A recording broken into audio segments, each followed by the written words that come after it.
kesoma yala sonna nin kalo min fule ne anko a folo ye bisuinye Saudiya kayelela ya yere bo anta do anka jamana ta yala bella halamina uga bena ke la halamina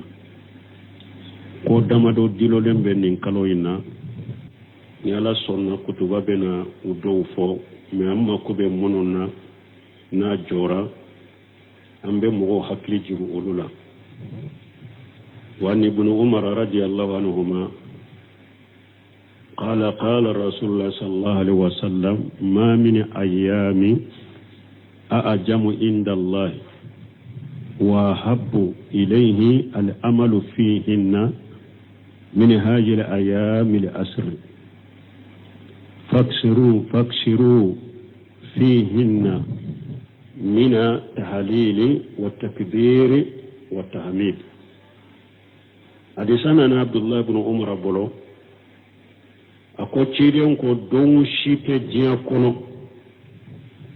don munun kabbo ala fe ani don munu ni bara nyuma kadi alaye o don kono ninye ka hiju kalo tile tan folo min fule ninye ko bo aw aye la ilaha illa allah foli Allahu akbar foli alhamdulillah foli aya chaya nintilo kono wala nintilo kono de ka damina bisuina kalo sabatira munun fe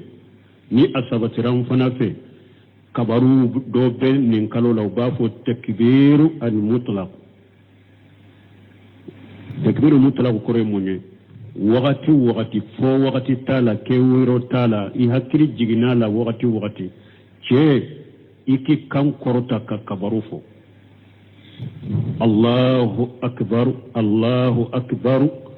la ilaha illa Allah wallahu akbar walillahi alhamdu ka kabaru ke siya fula na kariye Allahu akbar la ilaha illa Allah Allahu akbar walillahi alhamdu saba na kariye Allahu akbar la ilaha illa Allah wallahu akbar kabira iben ninfo ni sunna ya faqara silama ucela Abdullah ibn Umar ani Abu Hurairata nin kalo tanfolo nin chogola wulube bo kata sugulade kata nin kabarufo ko kan korota nay kafo no sugumugo ye o kamme fona hakli be jigi kabarun folila o fona bu ka kabarufo fo kawbe bila nyogona bafo takbirul mutlaqa an kan ni sunna nyana maya ibe ka sokono ni hakli jigina cey kan korota nay muso ukuta fo daju koro ibe tama bedde kono kare kono na ikan korota nay ibe sugula ikan korota nay ka kabaru fo takbirul mutlaqa fo wakati tala ke yorotala mais Abdullah ibn Umar na Abu Hurairah ulu tumbu tafo ulu mogotunte be alade an ka fo akallame o kofe afana ba tafo ay o ye takbiri le jamay o ye bidiya an ka fo nyogon fe kata nyogon fe kabila nyogon fe o be kelen ka fo an ka to ka fo no fe o ye bidiya o te bede bi tafo yerema donc o kabari sugu yata depuis bi kata fonni salli temena tile saba min betu wala fo kato tile bi takbiri mutlaqa be fonni bela kabaru sugu togo do be ubafo takbirul muqayyad obe fo farda sallu kofe o takbirul muqayyad mun be fo farda sallu kofe doni ko ye nyogon so sawla do ko hadisa sahle mana ci dem bolo ko tumbo ke mi shaykhul islam bun taymiya ko asabatira sewgo do bolo farda kofe nu tumbe kabaru fo ko sabatira sebo do bolo fardaw ko fe tumbe kabaru fo wa fu takbirul muqayyad mais ni mogo min nya fo farda ko fe fule ni mogo min ma fo so sori bola don ko on nyogon ce takbir lu muqayyad farda ko fe ta no sami ko rahimahullah kata shaykhul islam ibn taymiya ko doni ke bagaw baka takbir lu muqayyad o be damina fajr e arafa don fajri yaro jamanu kono taman ba mina adamina salli don salli fanade ay kuma sahalin min doni ke bagaw bolon o kabaru munum be fo farda fe ko fe abe damina arafa don fajiri de arafa don ni fajiri salli dron no seminu ko afo chogo fajiri sallen ko be farda salliran ko fe jikru min be fo ni salamu bile bo fo de folo astaghfirullah astaghfirullah astaghfirullah allahumma anta salam wa minka salam tabarakata ya jal jalal wal karam ni folem ko fe be ka kabaru fo ko fe ni tilale be ka jikru toke mais bebe bi tafoni yere ka fo nyogon fo tala kelen ka fo anka lamina no fo tala wiye bidai bebe tafoni yere u ba fo ma takbirul muqayyad o be damina depuis arafa do fajiri abe ba salli ni salli don to mena tele saba min be tugolo la gasara takbirul muqayyad be ba salli don tele saba na la gasara takbirul muqayyad be ba mais takbirul mutlaq be continuer fo kata tilebi donc o be min kala kono mo ko janto ne nan kan ne sunna nyana maya ni o bora e min dinole mbala nan kan kan nyon hakile jigala musulmata ka hadisan nana قالت قال رسول الله صلى الله عليه وسلم إذا أريتم هلال جيل هجة وارد أحدكم أن يدهي فليمسك أنصاره وجفاره وفي رواية لمسلم فلا يمس ميساره وبصره شيئا ومسلمة كحديثنا قد تيدنكم نايه أو مينيه هيجو كلو نايا نيني أيرا السبترا نيلي وبي مينيه جيلو غدا بسبب السبترا هيجو كلو دونا أقوم مغوم نيبا في كالله يا كانتيجي إيرمنا كابو إكو شيرين ديلما أني سوني تغلي حديثنا تقول كنام مغا أوا إكو شيرلا كنام مغا إفاريكورو يروسيلا كاتيجي ولا مغوم نابي حكيلا كوبي الله يا كانتيجي دفن كالو جورا إيرمنا إكاني سوني تغلي إفاريكورو شي يروسي إكاناتيجي كادي ikani farikoro yoro si paritige ka bo yere la ikanate haramudo ni mogo mi ni enyina na do e ba fe kala ya kantige enyina na yi kunsigi do tige ubi yi soni do tige ubi farikoro yoro do tige foitila kafaratila jurubutila foitila ni nyina na de me ni tugu kake iye junubu de ke ka haramu ke ibe ala ya fadeli mais ate foyi ke ikalla ya kantiga ate foyi ke wala anu ote dilo nyorote una oche ate foyi ke kalla ya la kafarata no fe fana iba astaghfirullah fo doro yere to ko minke ni haramudo ni ciden soso ubi ala ya fadela ka ya fi me kafarata no fe ate foyi tinya ikalla ya fana kantiga lima fana ni farkoro yoro do de tigra ubi so ni do de karila ni ma tige ka bola abi tora bi dogu ko tige bashi tola ko tige basi tola musamman ba fe kallah ya kan tige aba kun digilin min ke salli kun digilin kun sigi munun be buru basi taka wala ten taka wala ka kun penye kun sigi munun be buru ni kun penye ne basi taka wala ka tugu ka tige wode mani wala antum be nuwa hakir jigi mununa mu dilolo ne kaloina awa ala sonna an fana ta don folo na ke biye comme saudiya don folo ya kera e chogomi mogo bu janton ni ko sogola ni ala sonna ni ala kutuba ira la to amba dafa ni nyen kali do nyen ka ko mogo do de ko ale ka muso tunjigina ko demba ke ka simmi ko demba ke ka simmi ko muso ye kono wereta ko tara dogotoro fe uya e ko ni fenko ko muso kono maro dem fana be sinna abake ka simme bon ko dogotoro yere ko ma ayeta akata jate minake ni aba kono de cinya ka boy ube naba atoy ni abe de shindi de ma chogo werela ayire kata miri ola ko fi abena bo ko yala ulu ben ninke chogo di ube shaka kono cinya ba o ambe min fo doni ke bo ko ni kono betile bina ni koro ni sababu don nana haju don nana maslaha don nana do ko o bese ka cinya haru yero ye nyugon so sare do ko tese ka cinya ka toy min ni kono temena binani folola min ni mafiye ka kala doni ke baw boro haramu yero o kono ka cinya ni darro gelente min ni kono ko ni da fara kalo nani la nin fira ka kala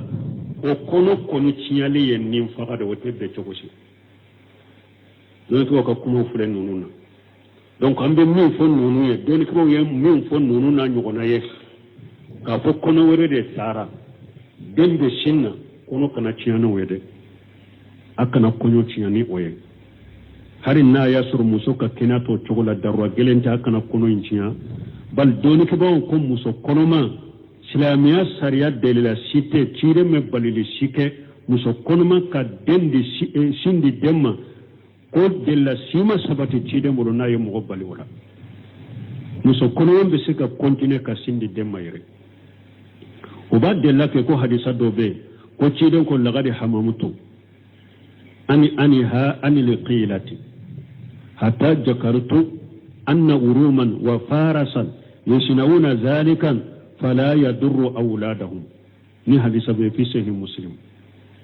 ni hadisa mana doni ko ya fa kono hadisa nyere inda nyine mu ko ciden ko lettu hamina nay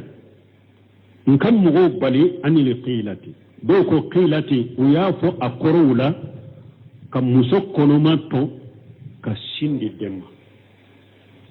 ko ciden ko ne hamina ne ko op mo bali ola pikano ke fon hakili nana jigi ka fo urume ni farsigan kan bake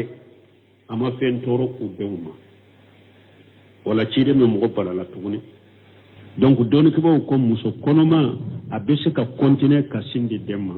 ciden ko aletu hamina na ka balide me ale nana do hakili jigina urume gan kan ni farsigan kan bake ama fen toro ka demma do ya hadisen koro do kenni wala har bilo sami wa nuru ala darab imamu ya modo ya nyinin kan ni nyokona ma akom muso konoma sariala abese ka sindi dema donc ka continue ka sindi adema akana kono nchiya fon ni dogotoro ya yira ka fon nono mi fule ni ni benyami abe tora la sama de abe banado la sama de o be ale yere ya ye banado la se dema wala ubese ka dembo sinna ka beworo min nono woro nyini denyo obese ka obalo chogomi me kana kono inchiyani ni sababu ye o don ka baw ko ni nye o jabi don ka baw ye mun jabi ni na nyogona la ko ni na nyogona min kaka de intoye ikana kono intoye ikana chiya abe fere min ke kaninde mbalo akoke hari na ya suru de mishenu munum bala ko muso bonanendo o ko aka sabalu ro ko kamunyo koro mu kana kono chiya donc ni nan nyogona jabuye mais don ka baw bolo jabu goro bali me amba fo ni dembe kono be tile bina ni koro uga be tile bina ni nyogona ma na ya suru sababu do be docteur minonde ya yira nin kono min fule kam muso minate an ka docteur donela nin kono torala ajige wakati ko fula dora kire muso na kisu ga nasa ambe min do kono aka bola aka gelede donc ni yoro la na be bina ni koro uga be bina ni la besika chiya uga ni docteur nyino ya fo kono be bina ni koro uga be bina ni nyogona uma ama se kalo nani konima docteur nyumo ya fo bana sugu min be nim muso ila a nin kono contenera abe toro ko so gade o be kedde gum bade ya aka nim bana ni kono te nyugonta don ko nin na nyugona sabatira adagara ni kono be bina ni koro abe bina ni nyugona na nimma finya kakara adagara akachiya wala mbe min fo yoro la o yode men nin tigi kala hala min fulani nye anye min ye don ko ka kuma wala ukon kana kono ciyan nin kama muso konoma be se ka continue ka sindi a demma ka simmi ko ciden ko wurume uni farisigan ko baka ma fentoro demma na ye fentora e demma fana cogo wore nyini kan nono wore nyini ka biboro nyini nin ni de be se ka balono yo cogo me aka kono intoy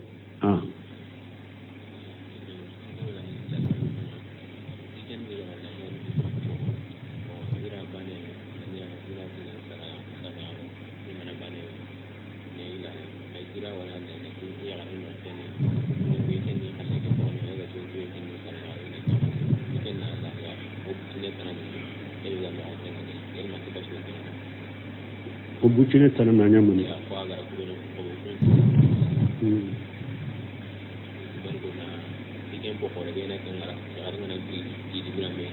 bon ko do kan yin kare ko ale tunyella ya fulasa ale yere tana bata me ale nana ye ale kan muso kono madu ale kan lahiya ba fe ko bila ni o jigina abo faga ko ke jonkundi saka fitini do be abo ke lahiya o be cogodi bonna ya sura ye lahiya in kerekereya tayinul uduhiyya ayel lahiya sa ni dronte akon ni saka fulenne ya sankal lahiya de do ate daga ako yele masaka ye min ba koro nin kera lahiya kaba ate sika daga le ako o toy akal lahiya ya toy ko abo ke jonkundi saka tuguni na kere ya raponi afora kan ninyen kala ya de iyasa parce que doni ka bawo do bolo yere sa ni yere ni la ya sagasa ni la ya ngani dro tayinu kera a kere ka kella ya do bolo sa ni ndoron te ka kella ya fuyi ka foka faraka kan ngania ka foka faraka ninyen kala ya de abe so sira bunte me bolo ni saga sara nin la ya ngani dro akera la ya me buno seminu be min kene ya sanin min la ya ngani otese ka kella ya folo fo akafo ka faraka ka funya kella ya ako parce que misali la se ako ni eyi ka jondo sa kombe nin jonka nin jong nya samba kan horonya de ako jon sa nin kofe horonya be se ka bola iba to ibolo kamera bon ni yoro la buno seminu ko sanin ka sanin la ya ngani ya otese ka kella ya folo fo akafo ka faraka me bonte mi abolo ni saga sani la ya ngani ya dro ni la ya de ya sanu ngani ya dro akera la ya bon ni akere kere yala ni togola akera la ya atese ka ke fo ye ni la ya te otese ka ke denkunde saga kele afulanno ni la ya kere kere yala ko ni nyen kan la ya kere kere ya ka fo itese ka fale fin la ya wore sila min bale koro fo min kausa la yede ni saga min fana kabbo katema ka saga min kanyi katema ka itese ka fale oye me saga min ba koro ni la ya kere kere ya atese ka fale fenye min ba koro min ko ni ba samfa be se ka fale yo parce ko kanya nai me atese ka fale fenye min ba koro wa atese ka ke fen wore shi ni la ya te donc na ya soro ya kere kere ka ken na la ya abe kantige la ya de la atese ka ke denkunde sagai saga fitini min bi bolon o bila denkunde sagani ikan niu fagal la ya ni na ya soro saga do abe e bolo dron e ma kan la ya fo e ma kere kere ko ba ken la ya ika saga do ko min kade ba ka o chogola ni ko be fitini min ko ni ken la ya ka soro sawun dafa ni asawu madafa saga asawu nyata kalo woro na ya soro te kalo woro bo la ya wakati te kalo woro ba te saka ken la ya ambe min fo ye wode fitini min be na ya soro ni makere kere ya ni ko ba ke denkunde saga ka saga do chogo min kade ba ko chogola ne fitini min be ni ko ba ke la ya ka soro la ya ayel la ya sawun da farala anis tawal lego munum man ka ye la ya la ulu fana tala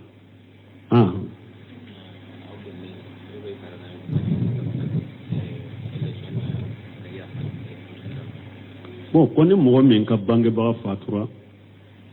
abe daga sango sai kala ya kantiga yawa wote sunna no semin risalatu al-uduhiyya ayek kitabu nyuman do dila ninka lahiya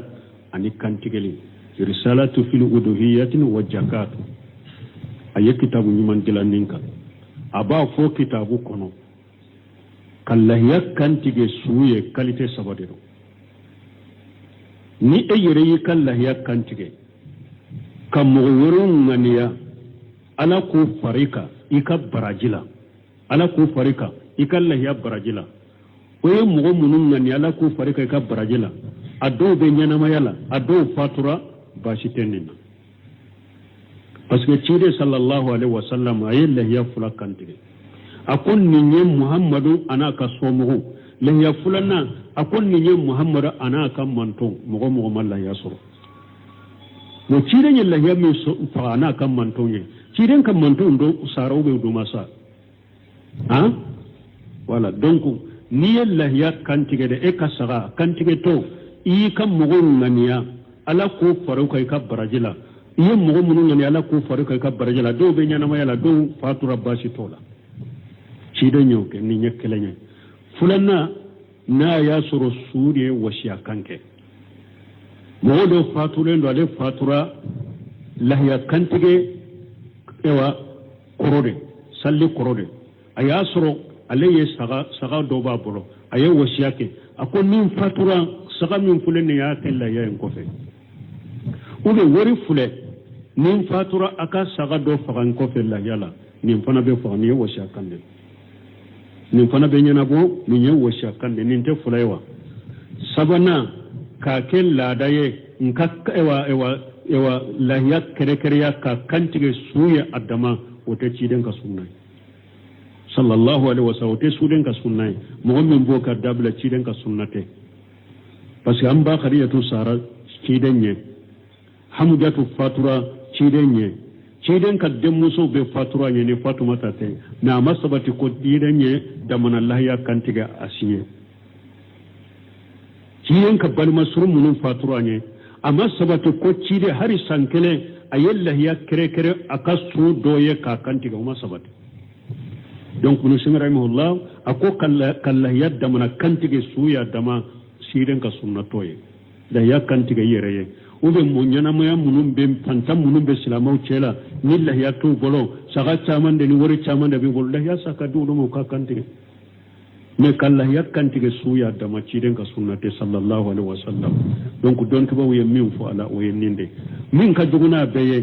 do bella ya kumanta lemmi nyana mayde abella ya kumanta yere ale yere tella ya fade ni abella ya sa suya ka faay ninde ka duguna beye fana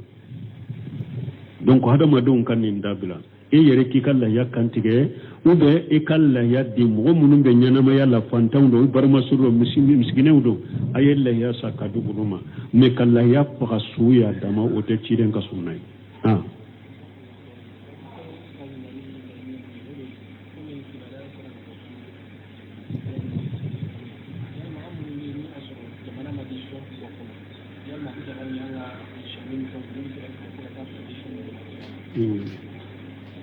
bon ko aw comme asabatira saudiya kalo yera am munum be ya nka jamana la kibariya ma fofolo me yala daga reki ka soni utige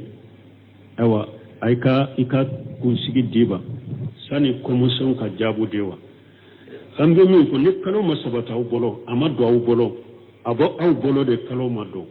me ni subuha bala adonna kaba kalo yera yoro dola sabatira nunu fana ba nyini na ima jabu soro subuha be ni yoro la atoy anyuma ikuishigi utoye iso ni toye kanutige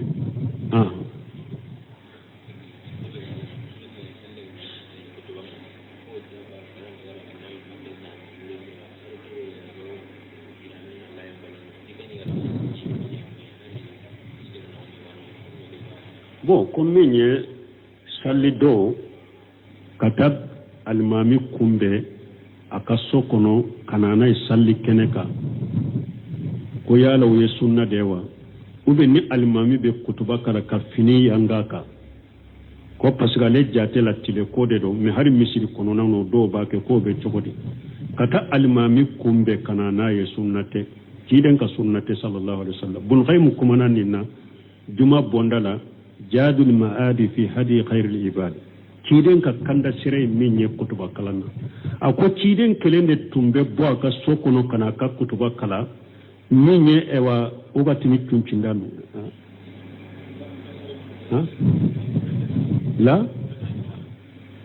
la seli bagaw bila seli bagaw tuntala ako ciiden kelem ton yere de tumbe na ka kutuba kala bila seli bagatala abena ka kutuba kala ni kutuba banna yere betana yere mogoteta kumbe mogoteta bila o te ciiden ka sunnay almami yere de bena ba ka kutuba kala na tela rapeta minya kata kumbe ciiden ka sunnate kumbe bagani la seli baga la bila seli bagatun te ciiden na kele fulana minye fini yangali almami kanabe misiri koni kono suma be desirito la dinala na ya sura aba ke kene made kene de ka tilebe anka parpli do bila almami kuna be kutuba kana tilen kana toro ka degu ube anka fini yanga ka tile kana toro ka degu basito na nyugonana me minye ewa ni tile kote be misiri kono fa ka damana lada de lesirito la de misiri suma yin wasera finita yanga ka oyorola subhanaka allahumma rabbana bihamdika ashhadu an la ilaha illa anta astaghfiruka wa atubu ilaik ke soma yala sonna nin kalo min fule ne anko a folo ye bisuinye saudiya kayele la ya yede bo anta do an ka jamana ta yala bella halamina uga bena ke la halamina ko damado dilolen be nin kalo ina yala sonna kutuba bena udow fo me amma ko be mununa na jora ambe mo hakli jigu ulula wa ibn umar radiyallahu anhuma قال قال رسول الله صلى الله عليه وسلم ما من أيام أعجم عند الله وأحب إليه الأمل فيهن من هذه الأيام الأسر فاكسروا فيهن من التهليل والتكبير والتحميد حدثنا عبد الله بن عمر بولو أكو تشيريون كو دون شيت جيا كونو دون منو كبو على في أني دون منو نبارا نيوما كدي على ودون كونو ninye ka hiju kalo tile tan folo min fule ninye kobo aw aye la ilaha illa allah foli allahu akbar foli alhamdulillah foli aya chaya nin tilo kono wala nin tilo kono debbe ka damina bisuina kalo sabatira munun fe ni asabatiran fana fe kabaru do be nin kalo law bafo takbiru al mutlaq kore munye wakati fo wakati tala ke wiro tala I hakiri jigina la wakati che iki kan korota ka kabaru fo Allahu akbar la ilaha illa Allah والله أكبر الله أكبر ولله الحمد ككبر كسيان فلا فلا ناكري الله أكبر الله أكبر الله أكبر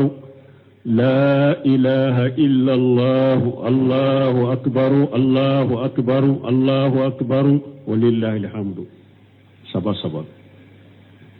ناكري الله أكبر الله أكبر لا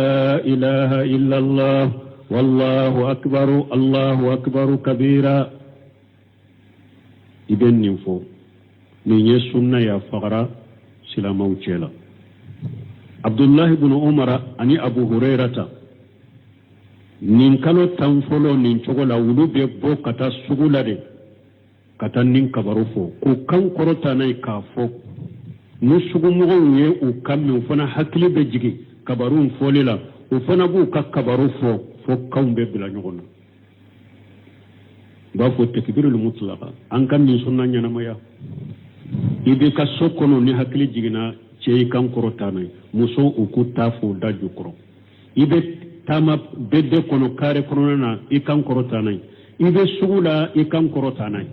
ka kabaru fo takbirul mutlaqa fo wakati t'a la kɛ yɔrɔ t'a la mais Abdullah ibn Umar na Abu Hurairah ulu tumbu tafo uni mo tunte be ala de an ka fo akallame o ko fa fana ba tafo ay o ye takbir li jamai o ye bidiya an ka fo ñogon fe kata ñogon fe kabila ñogon fe ube kelen ka fo an ka to ka fo no fe o ye bidiya o te bede bi tafo yerema donc o kabari sugu yata depuis bi kata fonni salli temena tile saba min bet wala fo kato tile bi takbiru mutlaqa be fonni bela kabaru sugu togo do be uba fo takbirul muqayyad o be fo farda sallu ko fe o be fo farda sallu ko fe o takbirul muqayyad mun be fo farda sallu ko fe doni ko ye nyogon so sogola do ko hadisa sahle mana ci dem bolo ko tumbo ke mi shaykhul islam bun taymiya ko asabatira sewgo do bolo farda ko fe nu tumbe kabaru fo ko asabatira sewgo do bolo farda ko fe tumbe kabaru fo wa fu takbirul muqayyad mais ni mo me nyafo farda ko fe akule ni mo me mafo so sori bola don ko on nyogon ci takbirul muqayyad farda ko fe ta no semi ko rahimahullah kata shaykhul islam bun taymiya ko doni ke bagaw baka takbirul muqayyad o be damina fajr e arafa don fajri yaro jamana en kono taman ba mina adamina salli don salli fanade ay kuma sahalin min ye doni ke bagaw bolo o kabaru munum be fo farda fe ko fe abe damina arafa don fajri de arafa don ni fajri salli dron no seminu ko afo togo fajiri sallen ko be farda salliran ko fe jikru min be fonni salamu bile bo fode folo astaghfirullah astaghfirullah astaghfirullah allahumma anta salam wa minka salam tabarakata ya jal jalal wal karam nin folem ko fe be ka kabaru fo ko fe ni tilale be ka jikru toke me bede bi ta foni yere ka fo ñogon fo tala kelen ka fo an ka lamina no fo tala wiye bidiyay bebi ta fo ni yere u ba fo ma takbirul muqayyad o be damina depuis arafa do fajiri abe ba salli ni salli don to mena tile saba min be to golo la gasara takbirul muqayyad be ba salli don tile saba na la gasara takbirul muqayyad be ba mais takbirul mutlaq be continue fo kata tile bi donc o be min kala ko mo ko janto ni na ngani sunna nyana maya